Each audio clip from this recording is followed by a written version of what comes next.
invite the next session officials. The moderator is Dr. Alokesh Gangule, and the chairpersons are Dr. Harsh Kumar, Dr. Pradeep Vyas, Dr. Gagan Singh, and Dr. Smita Der. And the first talk is by Dr. Murli Ariga. So over to you, Alokesh. Thank you, everyone. Thank you, Dr. Amit. Yeah, thank you. Thank you, Dr. Amit. Thank you, everyone. Thank you. Hello. Hello, Dr. Amit. Am I audible? Yeah, Alokesh, you are audible. So all the instructions were clearly mentioned in the group. Please start the session on time, conclude the talks on time, and even the discussion on time. Thank you. Yeah, thank you. So we would like to start our next session, which is the Glaucoma Subspecialty Day, Session 3, Understanding Glaucoma. I welcome the convener, Dr. Gagan Singh, Dr. Smita Dheer, and I am the moderator, Dr. Alokesh. I would first invite Dr. Murli Ariga to give us his talk on the spectrum of angle closure disease. Thank you, and good morning. I'll share my screen now. Good morning, sir. Your screen is, yeah, it's visible. Yeah, I think a long way has passed since we have started looking at angle closure disease in a different perspective.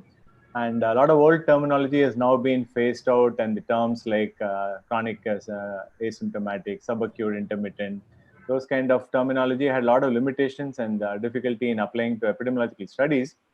So therefore, didn't correlate to the degree of angle closure, does not give information on natural cause. All this has moved on to the newer and the recent classification of the spectrum of angle closure disease, which we now call as PACS, PAC, and PACG. I'm sure many of us are already aware of what this spectrum is all about. PACS is essentially asymptomatic angle closure, narrow angles. Primary angle closure is iridotrabecular contact 180 degrees or so, with some synechiae and pigment blotches and so on, but normal disc, normal field. PACG is full-blown glaucoma with all the features of angle closure. This is in brief. Who is at risk? The older age, female gender, hyperopes, shallow ACs, short axial length, thick lens, thick peripheral iris, family history, and particularly family history of first-degree relatives having angle closure disease and so on. So the primary mechanism of angle closure disease has been said to be at 4 levels. As, most of it actually occurs in a pupillary block mechanism, 75% or more it is said. There's also a plateau iris component. There could be a thick lens, there could be a thick peripheral iris and so on. But essentially, when you diagnose angle closure disease, most of us would actually start off with an iridotomy and then review and decide, is there any other mechanism in addition or over and above the primary angle closure and pupillary block. So the classic pupillary block, we all know the iris Bombay and typical appearance and pupillary block mechanism, in which you do a YAG PA and the pupillary block is relieved with the YAG iridotomy. Whereas the plateau iris is slightly different, in which you suspect a plateau iris configuration by the clinical suspicion of the sine wave sign, as you can see on gonioscopy. And this can be confirmed by the UBM test and other tests and so on. But the suspicion remains whenever you see these kind of signs, you suspect a plateau iris configuration. After you do a PI in a plateau iris configuration, it is called a plateau iris syndrome, in which the situation of a patent PI, the IOP actually increases on pupillary dilatation, despite the PI being patent. This has been described roughly about a third of the eyes after primary angle closure YAG PAs and so on. The plateau iris syndrome is generally managed by, some of us you would use once a day or twice a day pilocarpine eye drops in long term to keep the pupil myotic. And the others would probably think of laser peripheral iridoplasty depending on the experience and your knowledge of the understanding of plateau iris syndrome and so on. But plateau iris syndrome patients cannot be dilated even after YAG PA. And there have been new concepts and new diagnostics available in terms of relative lens vault and thick peripheral iris, and newer imaging technologies give us information on this. The last word has not been said, and we do have technology which is evolving. We do have normative, we don't have normative data, so we don't really know what is the normal lens vault, what is the abnormal, where to draw the line and say the lens is the culprit and so on. But these are all evolving technologies and issues, and we probably will hear more of this in the years to come. Look at the epidemiology of angle closure glaucoma itself, you will find that it is less common than POAG, but more blinding. That is why the importance of angle closure glaucoma comes in, that it is a more blinding disease. You look at, for example, the Chennai Urban Survey, you will find that 14% of angle closure disease was discovered to be blind, at least in one eye. Whereas open angle glaucoma, the blindness is much less. And the key facts about angle closure glaucoma, more importantly, is that about 85% of people detected with glaucoma were unaware of the disease. And 2/3 of PACG in these kind of large studies have been seen by an ophthalmologist earlier, and were treated as open angle glaucoma because gonioscopy was not done or not done properly. And PACG may actually progress more rapidly than open angle glaucoma. So how about very often we fear that acute angle closure is common, and we're scared about dilatation and so on. And the data which we have, especially among Indian chronic angle closure glaucomas, we do find that asymptomatic angle closure is far more common than the acute attack of angle closures, whereas acute attack of angle closures are probably more common in Chinese population, northern China, than southern parts of other parts of the world and so on. Also more common in Chinese Singaporeans and among people in Finland and so on. So acute angle closure is not so much of a problem as asymptomatic silent chronic angle closure disease. So the natural closure of the natural course of the disease is that about 22% is said to progress to PAC, and 29% of PAC is said to progress to angle closure glaucoma. So other structural damage can be noticed in the spectrum of angle closure disease when you have an acute attack, when you had chronic angle closure glaucoma. You can have endothelial cell loss, you can have iris damage, ischemic damage, you can have pupillary changes, glaucoma flecken, trabecular meshwork due to PAS formation, trabecular damage can be there. Of course, when the IOP is acutely elevated, you can have an ischemic pallor of the disc, but the slow chronic elevation of IOP in a chronic angle closure may usually result in the typical glaucomatous changes in the optic disc. This is a classic picture of chronic angle closure glaucoma, in which you see the PAS, you see the pupil, you see the atrophy in the sphincter, and you see the classic disc changes in the RNFL changes on. This is chronic typical primary angle closure glaucoma. In a PSCA situation, that is asymptomatic narrow angles, you would treat selectively people who need frequent mydriasis and dilatation, you would treat. But PAC, you should treat all patients with primary angle closure. And they have raised intraocular pressure and signs of angle closure, you need to do a YAG-PA first. Of course, in primary angle closure glaucoma, you would start off with YAG-PA, followed by IOP management, either medical or surgical. But needless to say, all of the spectrum of angle closure disease needs monitoring and follow-up. It's not just enough to do a YAG-PA and then put them on medication and not see them thereafter. A follow-up request is very, very important. Medical therapy, many patients after the YAG-PA and chronic angle closure would require, even after the patent PA, would require medical treatment to control the residual increase in the intraocular pressure. So topical medication like prostaglandins have been found to be effective even in angle closure therapy, angle closure glaucoma. Surgical options you would consider when the IOP is very high and you find that IOP remains uncontrolled, extensive PAs and some cataract also is noticed, then you can think of either a primary cataract surgery or a combined surgery of cataract with glaucoma and so on. But mind you, the surgery in angle closure glaucoma is not easy, and it needs some experience. Postoperative shallow ACs, uveal effusions, malignant glaucoma, cataract formation, all these can occur.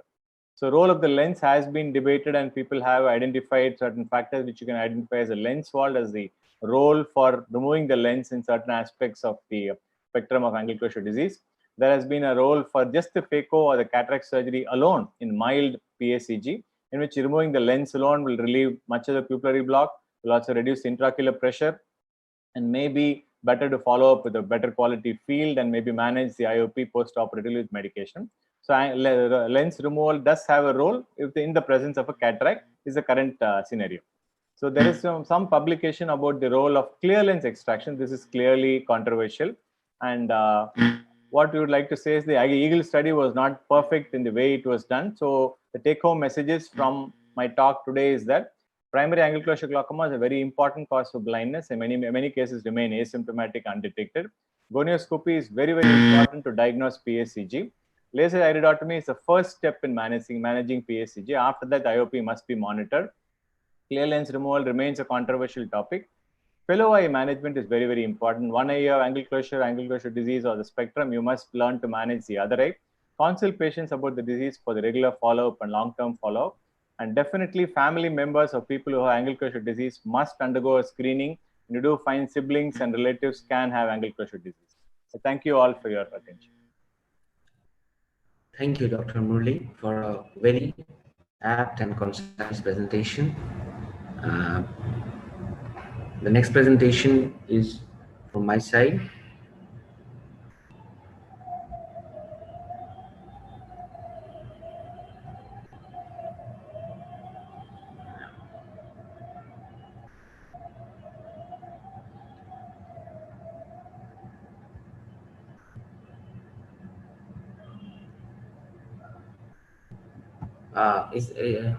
Is the screen visible? Yes, sir, Your yes. screen is We are able visible, to. but your presentation is not visible. I request all of you to please open up the presentation and minimize and keep.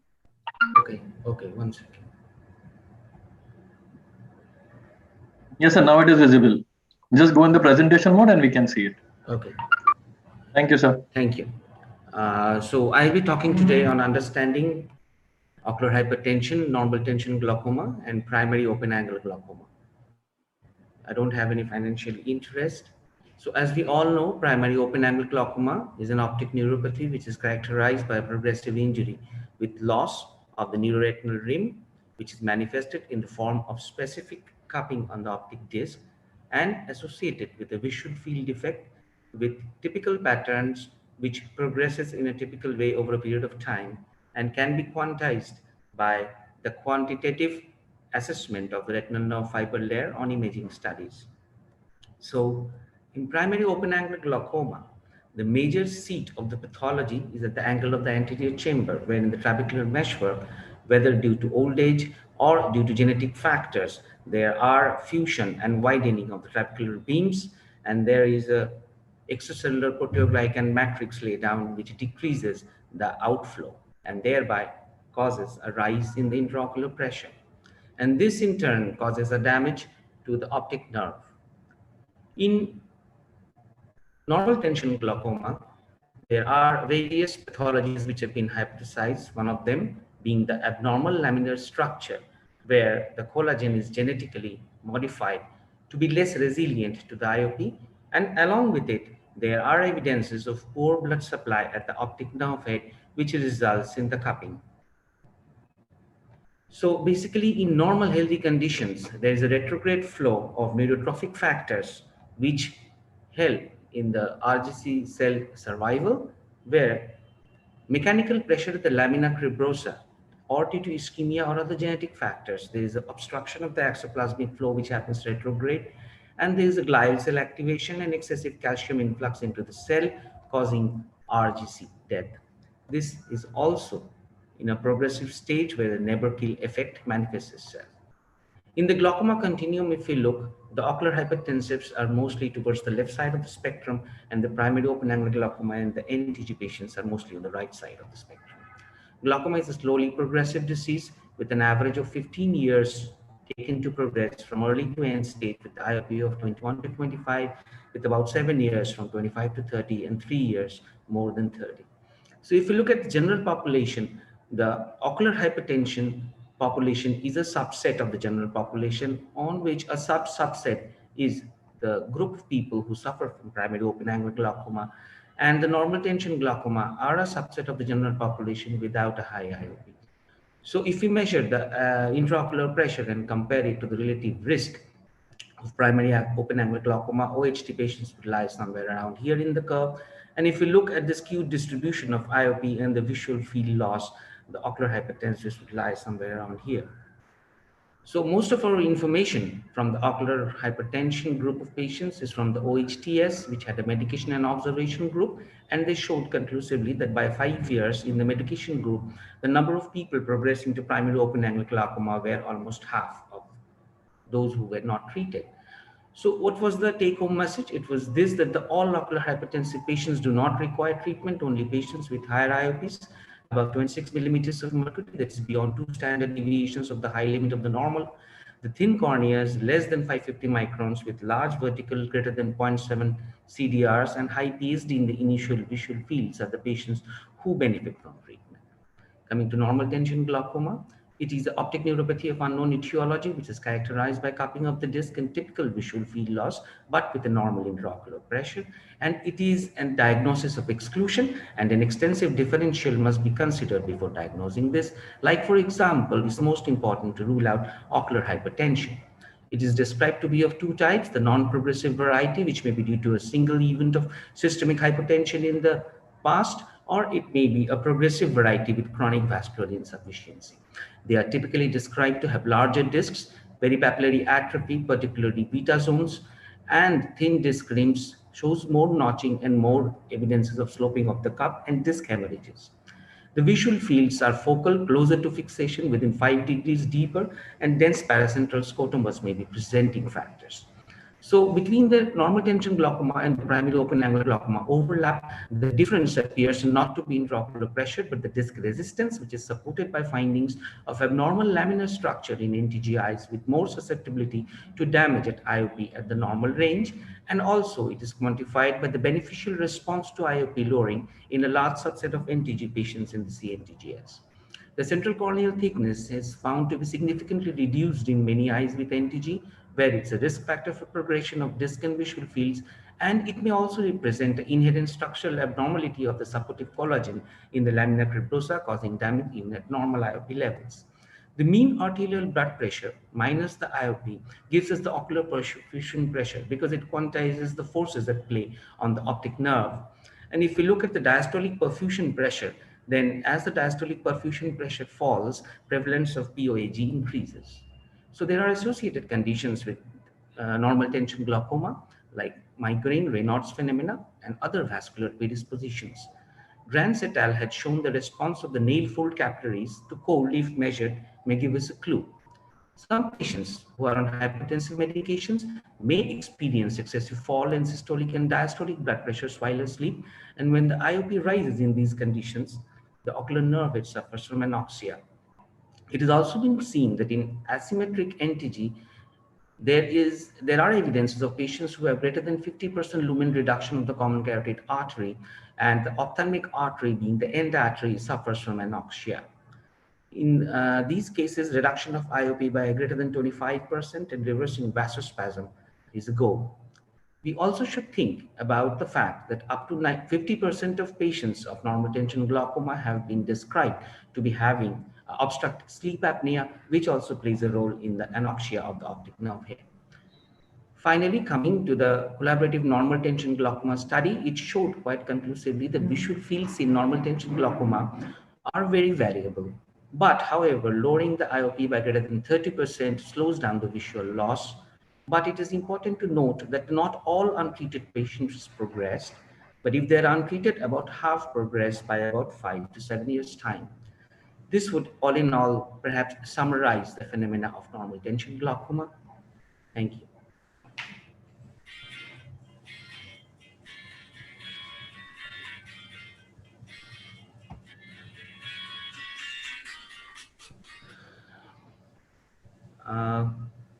Thank you so much, Doctor, for finishing it in time. I would next like to invite Yes. Dr. Sudipta Ghosh. Dr. Ghosh, are you ready with your presentation? Yes, good afternoon, everybody. It gives me immense pleasure to be here. I'll just share my screen.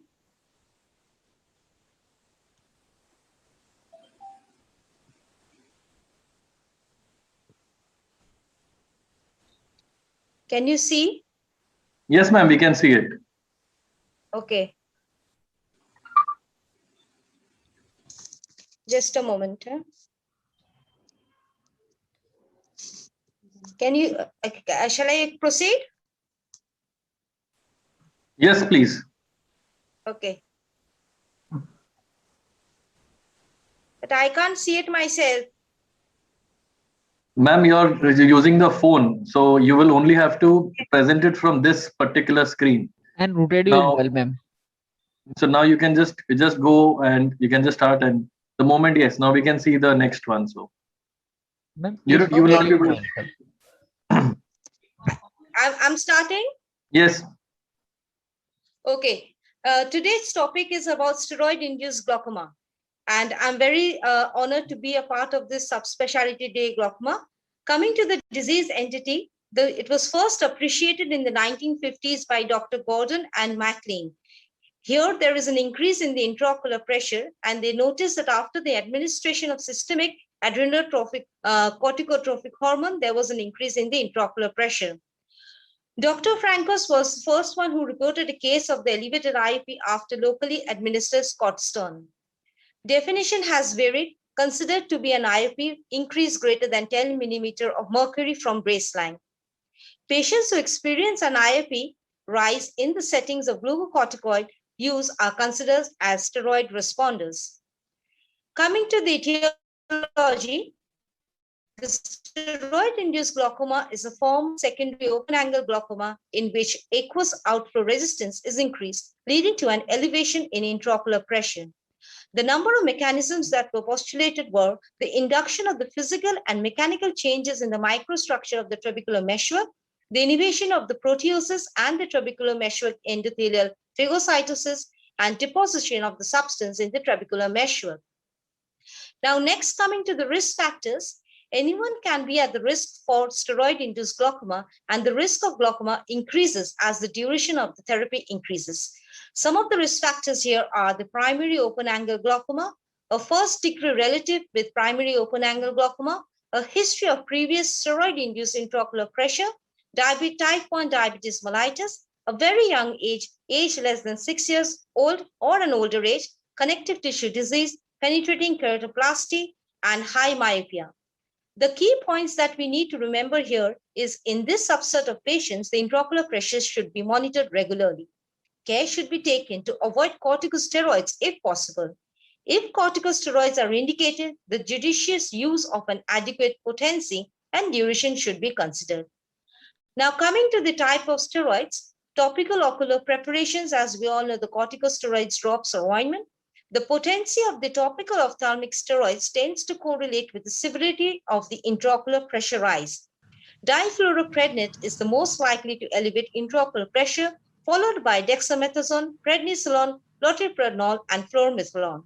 The proportion of patients who will experience an intraocular pressure rise is not as well defined, though it is seen that it is strongly correlated with the patient's risk factors for developing glaucoma, regardless of steroid use. Coming to the periocular steroids, which is subconjunctival, subtenon retrovalvular injections, the elevation of intraocular pressure noted cannot always be predicted by the patient's response to topical steroid treatment. The proportion of patients who experience an intraocular pressure response from periocular steroids is considered greater than the topical ophthalmic steroids. It may be necessary to excise the intraocular pressure in future. Fluocinolone and dexamethasone, the timing and incidence rate of intraocular elevation that develops after intravitreal administration of corticosteroids varies depending on the molecule and the dose of the drug that is used. Coming to the dermatologic use of steroids, elevation occurs most frequently with chronic use, such as in patients with atopic dermatitis and in patients with a family history of glaucoma. And this is the most often missed diagnosis of a steroid responder in skin diseases.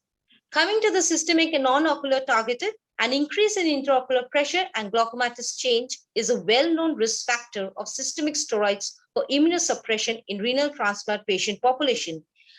I see a lot of steroid-induced glaucoma because I'm working in a multidisciplinary hospital and we deal with a lot of renal transplant patients. And usually these patients usually come with a full-blown optic atrophy or a probably near total glaucomatous optic atrophy. Systemic corticosteroids carry a widely appreciated risk of ocular hypertension as well. And there is a strong association between the risk of steroid response and the numerous non-modifiable risk factors. Diagnosis: definitely, all patients receiving topical ocular steroids, periocular or intravitreal steroids need to be monitored regularly, as I mentioned earlier.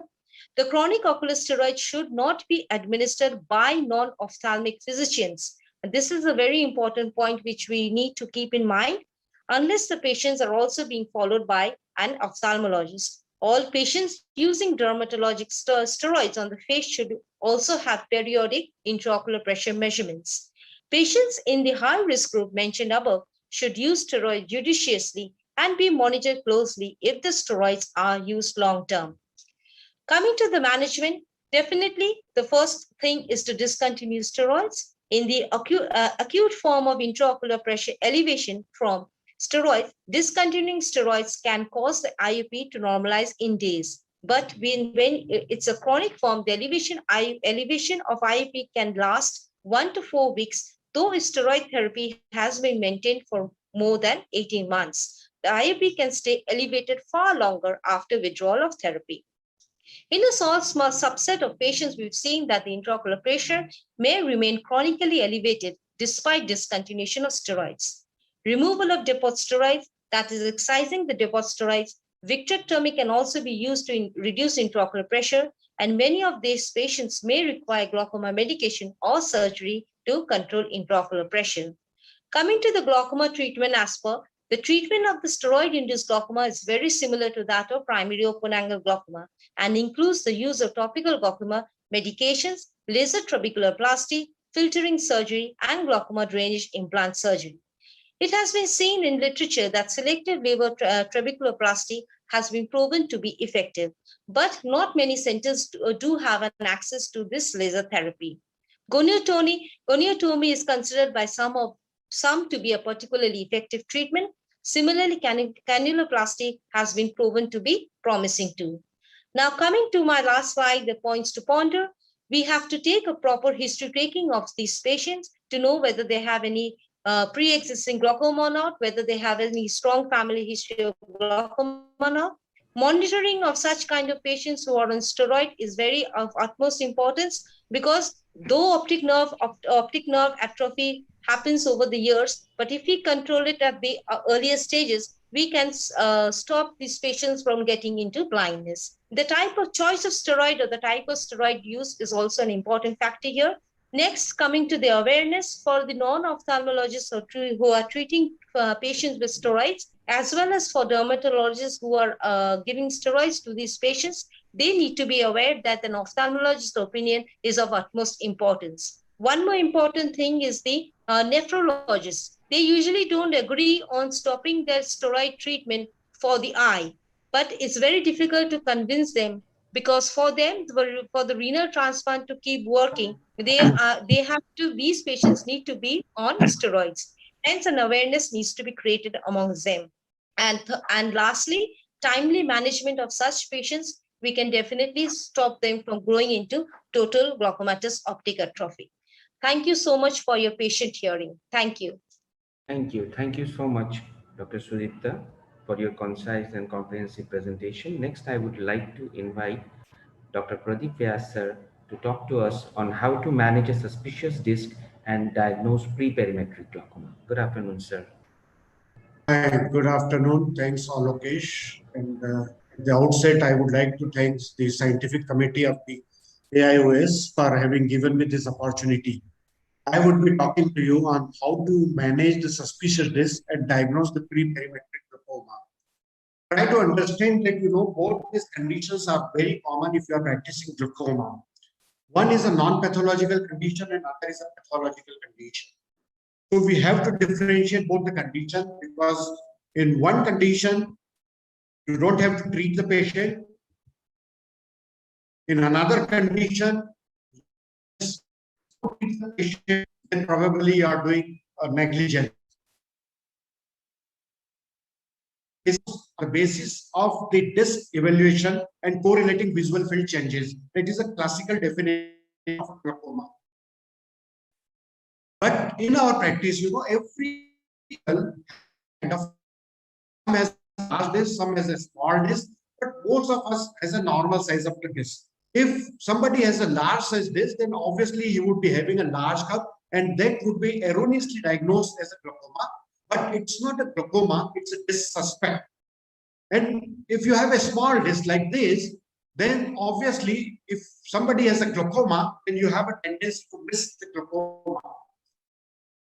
Look at these various discs. The central one, obviously no one would miss it. It is a typical glaucomatous disc. But on the left-hand side, it looks like a glaucoma, but it's not a glaucomatous disc. It's a classical senile sclerotic disc. As all of us knows that almost we loses 10,000 ganglion cells per year. So believe me that at the age of 80 years, we would be losing almost 80% of the ganglion cell. And once you have lost the 80% of the ganglion cell, then the cup will be large and there will be a laminar dot signs and there will be a disc pallor, and it would mimic like a glaucomatous disc, but it's not a truly glaucomatous disc. On the other side, you can miss with the congenital changes in the optic disc, the congenital anomalies of the optic disc. Believe me, this patient was operated for glaucoma, presented to me at the age of 8 years, and 3 years before he was operated for glaucoma, but he has a classical coloboma of the disc. So we have to differentiate between the glaucomatous disc and the disc suspect. That is very, very critical. Otherwise, unnecessarily, either we will treat the patient or we will misdiagnose the patient. And there are n number of discs which may mimic like a glaucoma, and it is very, very difficult for all of us to diagnose them whether they have a glaucoma or they do not have a glaucoma. Like this disc, this is a classical myopic tilted disc. Looks like a glaucomatous disc, but this is not a glaucomatous disc. This is a tilted disc. Look on the right upper side. This disc is a classical Marling Flory, but you may misdiagnose as a glaucomatous disc. This is a tilted disc with the inferior conus, and this is a medullated nerve fibers. And because of this medullated nerve fiber, you cannot judge whether this RNFL is a healthy RNFL or not. And the cup looks pretty large, and this medullated nerve fibers is overhanging over the disc. So unnecessarily misinterpreted as a large cup in this patient. So in all this kind of a patient, we have to be careful. So how to diagnose whether these patients have a glaucoma or they don't have a glaucoma? Look at this. This is horizontally oval disc with a large inferior conus. And if you look very carefully, you feel that the inferior rim is lost over here. Then obviously what you do, you have to order the perimetry, and if you do the perimetry, you can see that there is a superior arcuate scotoma which is correlating with the visual field with the optic nerve changes. Then obviously you have another imaging devices, the important tool in your armamentarium, and I did the imaging as well. On the OCT, there is a classical defect on the inferior-temporal area. So that correlates with the disc changes. So obviously the disc is looking abnormal, the visual field is abnormal, and the OCT is also abnormal. So does this patient have a glaucoma? No, because I personally see that, this is the classical tilted disc with the inferior conus, and where there is a congenital loss of the inferior nerve fiber layer bundle. So this patient should not necessarily have a glaucoma. So what you have to do? For all these patients, you have to do a thorough vertical follow-up. Every year you have to do the perimetry, every 6 months to do the clinical examination and do the perimetry as well. And you can see that, I have done the follow-up of this patient for more than 12 years, and this patient has not progressed at all. So obviously this patient does not have a glaucoma, and it's a congenital anomalous disc where there is inferior conus and inferior loss of the nerve fiber layer bundle. So in the disc suspect, there may be a disc asymmetry. One disc might be little large, one disc might be little small, but you have to be careful. It could be a traumatic glaucoma, and because of that, this might be progressing. Then there is a vertical enlargement of the cup where you have to be very careful because it is one of the risk factor. The family history of glaucoma is also, it's a red flag, and you have to be very careful. In the thinner cornea, Alokesh was telling about that. Yes, you have to be very careful if the patient has a thin cornea and suspicious disc, and if the presenting IOP is very high. And obviously, we have to follow them vertically, and almost 5% of these patients on 5-year follow-up will convert into the glaucoma. Now, the second part is the pre-perimetric glaucoma. What is pre-perimetric glaucoma?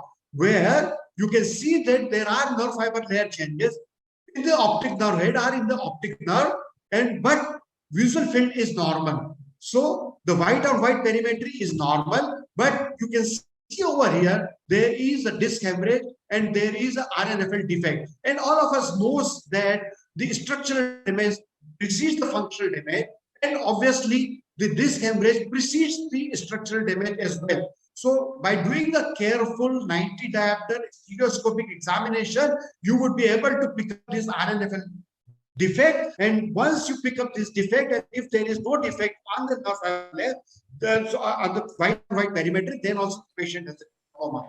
You can look over this. This was little asymmetric disc and was looking to be very suspicious disc. When I did the perimetry, it was normal. When I did the OCT, In the left eye, there was some suspicious areas, but obviously it was looking okay.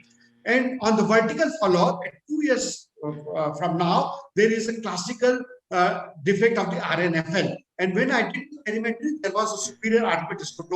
So you have to do a good clinical examination and you have to do a good vertical follow-up, then only you will be able to have the pre-perimetric glaucoma. Look at this one-eyed lady. You can see that there is on the deviation wave, there is RNFL defect. And this RNFL defect has progressed over a period of time. So obviously, this one-eyed young lady has a pre-perimetric glaucoma. So this patient needs to be treated. So in crux, in summary, all the disc suspects should be followed up over a period of time, whether they develop the glaucoma or not. And in the pre-perimetric glaucoma, you have to be very careful. So you may do the FDT and the swab, but obviously the FDT and swab is not useful. The good thorough clinical examination, by doing a good thorough clinical examination, you would be able to pick up the pre-perimetric glaucoma.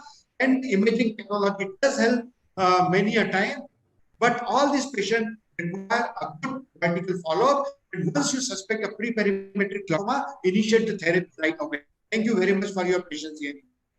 Thank you, sir. Thank you for a wonderful presentation with beautiful pictures of the disc and case studies. Next,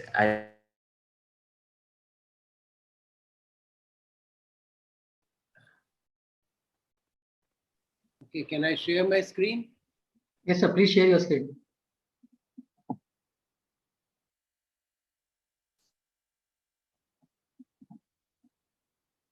Your screen is visible, sir. Yes, sir. The screen is visible. You can go ahead. Okay, thank you, Amit, and thank you, AIS, for having me here today. And I think I'm just going to reiterate a couple of points that these guys have already made so beautifully. Alokesh, Prateep, everybody has already said. I'm taking just a part of that. So let's take a case, especially the pachymetry. You know, there's a lot of confusion the way we teach our students. So we know what this normal pachymetry is, and we say that yes, it is thinner in NTG, thicker in ocular hypertension, and the thinner are worse. So we had this patient, the field is normal, the disc is normal, there's no wedge defect. The CCT is 620 microns. And the DV was varying from 20 to 24 millimeters. OCT was normal, field is normal. So I thought, yeah, let us just follow up this patient, because if I take 14 micron, 1 millimeter, that kind of a thing, everything will be fine. And we told him to come every 6 months, but he walked in after a year, and a year later, I was shocked to see that there is a small wedge defect. So the field is still normal, but there is an early wedge defect telling us that the structural damage is the first damage that occurs. And when you see at OCT, you see, oh, the OCT has also got damage now. So essentially, I should have started the patient on treatment, and what I forgot was that the thicker things should not be taken at its star value. And what later I read, Parks has already said in 2012 that adjusting IOP by CCT correction can be erroneous, especially in thicker cornea. So you have to be very, very careful. So please remember, thicker the cornea, you can relax to some extent, but please do not take it into the star calculator and do not fall prey like I do. So I think Alokesh has already told that 26 to 28, anybody with a family history, thinner corneas, any suspicious disc changes, probably we will treat in these cases. And optic nerve head is the heart of glaucoma evaluation that Prateep has already told you. So that's why what is basically happening, like he said, I'll reiterate this, we get so many of these cases. We teach, yes, asymmetry is important, but then people see these things and they jump. They say, oh my God, this cup looks very large. They are not looking that the striations are good.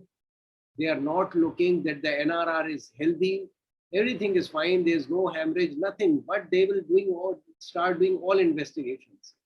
And the fields are normal, and you do OCT, and then you realize that actually the left disc was larger. That's what Prateep was trying to say, that larger the disc, the larger the cup.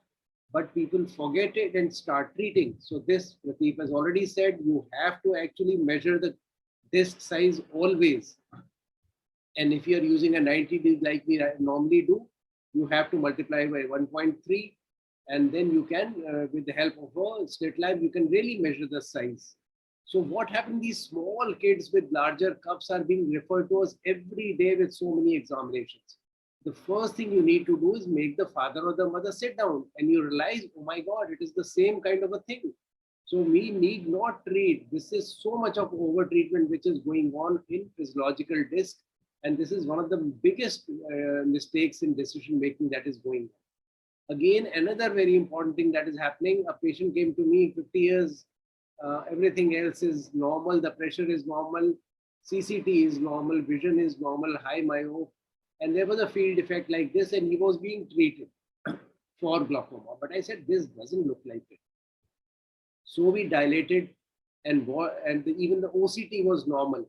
So when we dilated, we realized there was a huge area of abnormal retina over there, and when we looked at the OCT in the periphery, we realized there was a retinoschisis over there.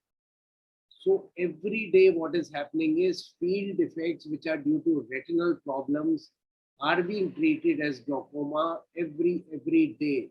So please be very, very careful. There may be large cryo marks. People do not dilate and look in the periphery.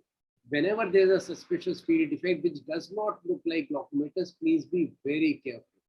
And that even the disc is abnormal, is normal. So you have to be really, really careful in these cases. You put the patient off medication and he's good for a long, long time. Another mistake that we found was that this is a classical case of thyroid ophthalmopathy. The patient is fixed in looking down gaze. The entire family comes running to me. The pressure is 50. Though the field, everything is normal, they're going to operate. And what you do is, because the pressure is 50, why is the pressure 50? The patient has got thick muscles. When they tell the patient to look up, it retracts and the pressure goes high. So all you need to do is take in the primary position, use Perkins, take in the primary position the pressure, and the pressure is 12. And the patients are so happy. Similarly, you can go tilt your this thing and it will become normal. So please don't fall prey to this. Again, Alokesh very nicely said this, but this is one of the cases that we had. 57-year-old male who came to us 6'6", 6'18", because it was an amblyopic eye. This is the picture, classical glaucomatous picture, superior notch, inferior field defect, inferior notch. This is the tilted disc which was having amblyopia. There's a superior field defect. So classically fits into it. The pressures are all normal. CCT is normal. So we made a probable diagnosis of normal tension glaucoma. Patient was put on PG analog, advised follow-up after 3 months, but the patient did not turn up for 26 months. When he comes back, all the things are stable, same. And I told my resident, Deva, sab bilkul badhiya. What a beautiful treatment we did. Then the patient quietly said, sir, I never put the medicine after 3 months. So it is. So this is what NTG is for you. Whether we were right in starting the treatment or the patient was right in stopping the treatment. So basically, like Alokesh very clearly said, 40% will be okay without treatment.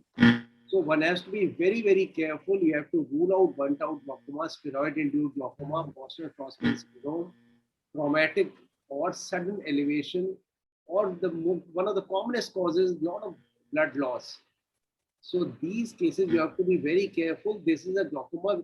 This looking like glaucoma, not actually glaucoma, and people are treating like glaucoma. So you treat if it is threatening fixation, if the IOP is in higher ranges, there are disc or field changes, there are soft criteria like wider diurnal variation, new optic disc hemorrhage, a localized notch, younger age, systemic hypotension, etc. So you have to be extremely careful. Be careful, because treating these patients means starting a PG analog, which is expensive. Thank you very much for your kind attention. Thank you, sir. Thank you so much. I think we have some time for discussion now. Yeah. So I would request. We have only 30 seconds left for the session to be over. Oh, okay. Okay. Correct. I was just about to say that. So So we I- just say that thank you very much, everyone. Thanks a lot, all the chairpersons, moderator, and the speakers.